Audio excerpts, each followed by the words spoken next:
就来看热清德的副手萧美琴，正式甲驻美国代表的职务来辞掉。目前人是伫美国咧处理着交接的手续。萧美琴今仔日透过社群网站讲，会当代表台湾派驻美国是伊的荣幸。萧美琴的形象正面，嘛鼓舞着民进党的士气。听讲顶回萧美琴返来台湾的时阵，是互带到蔡英文的官邸，直接由蔡英文专用的化妆师重新帮伊来化妆设导，来打造知性柔和的形象。经过3年半，花莲我又回来了。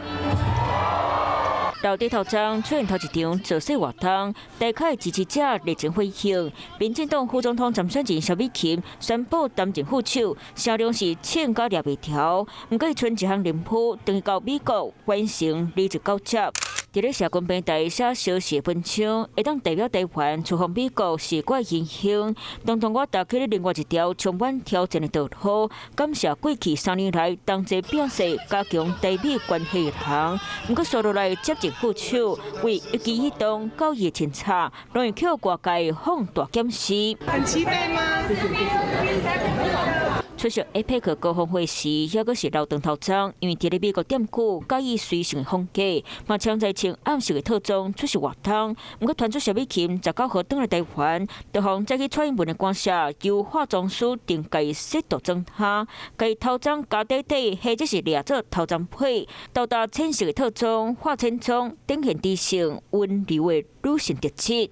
一马当先，一定当选。其实各国如政治家的衫，拢有迄特殊的意涵伫咧。美国头一回如副总统贺锦丽，规身躯穿甲白色色上台，伫咧美国象征自由面挺。英国前首相特拉斯利用脚步设计洋装，打造正主场。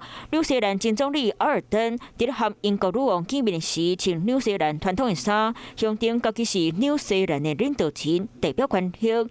荷兰前总理马林无照传统，穿马甲的衫，互大家看到无共款的戏。那萧美琴的形象当是温柔坚挺，很好，笑容哦。总统，咱笑容，搁较做一点啊。